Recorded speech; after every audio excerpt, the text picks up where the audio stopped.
இனிமே நீ என் வாழ்க்கையில தேவையே இல்ல. திரிஷா தான் என் மனைவி.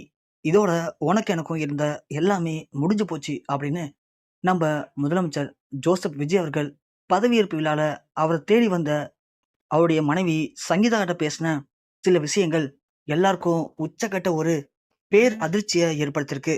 இத யாருமே எதிர்பார்க்கவே இல்ல. தமிழகத்துடைய முதலமைச்சர் ஆவாருன்னு யாரும் எதிர்பார்க்கல. ஆனா இன்னைக்கு சிஎம்மா நம்ம விஜய் ஆயிட்டாரு. ஸோ இதுக்கு முன்னாடி அரசியலுக்கு வந்தா நான் உன் கூட வாழ மாட்டேன்னு தான் சங்கீதா விஜயை விட்டு பிரிஞ்சு போனாங்க. ஆனா இப்படி ஒரு முடிவு வரும்னு யாரும் எதிர்பார்க்கல. சரி, நம்ம மனசை மாத்திப்போம், விஜய் ஜெயிச்சிட்டாரு அப்படின்னு சங்கீதா ஜெயிச்ச தன் கணவனை பார்க்கறதுக்கு இன்னைக்கு பதவியேற்பு விழாவுக்கு வந்திருக்காங்க. ஆனா அது நம்ம எல்லாருக்குமே பெரிய அதிர்ச்சி ஏற்படுத்துனுச்சு. ஒருவேளை விஜய் சொல்லிதான் சங்கீதா வந்திருப்பாங்களோ அப்படின்னு நிறைய பேர் நினைச்சோம். ஆனா அது ரொம்ப தப்புங்கிறத இப்போ விஜய் ப்ரூவ் பண்ணிட்டாரு. ஏன்னா பதவியேற்பு விழாலாம் முடிஞ்சதுக்கு அப்புறம் சீட்டுக்கு போயிட்டு விஜய் தன்னுடைய கையெழுத்தெல்லாம் போட்டு முடிச்சுட்டு வெளியில வரும்போது தான் சங்கீதாவை பார்த்திருக்காரு. அந்த சுற்றி இருந்த எல்லார் முடியும் விஜய் அதை வெளிக்காட்டிக்காம அமைதியா போயிருக்காரு. ஆனா சங்கீதா அவரை போக விடல.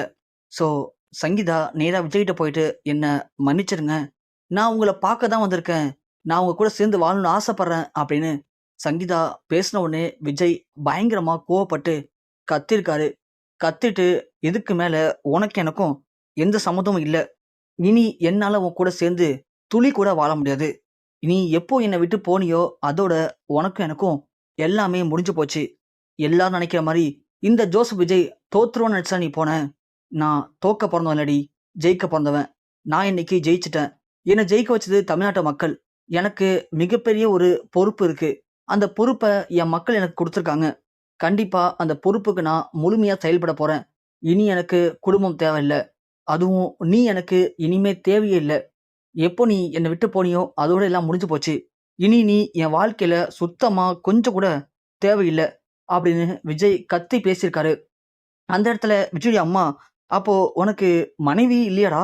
அப்போ நீ த்ரிஷாவை என்ன பண்ண போற அப்படின்னு அந்த சைடு கேப்ல விஜயுடைய அம்மா பேச, விஜய் உடனே கோவப்பட்டு, த்ரிஷா தான் என் மனைவி. இதெல்லாம் நீ எல்லாரும் சொல்லிட்டு இருக்க. டிவோர்ஸ் கூட நீ அப்ளை பண்ணிருந்தியே, அதுக்கு தானே அப்ளை பண்ண. நீ நினைக்கிறது உண்மைதான். ஏன்னா உன்ன மாதிரி த்ரிஷா என்னை விட்டுட்டு போல. த்ரிஷா நல்ல ஒரு நண்பியா என் கூட கடைசி வரைக்கும் இருந்தா. நான் ஜெயிப்பேன்னு அவ எனக்கு சப்போர்ட் பண்ணா. அவ தான் எனக்கு மனைவியா வந்திருக்கணும். நான் தெரியாம உன்னை லவ் பண்ணி கல்யாணம் பண்ணிட்டேன்.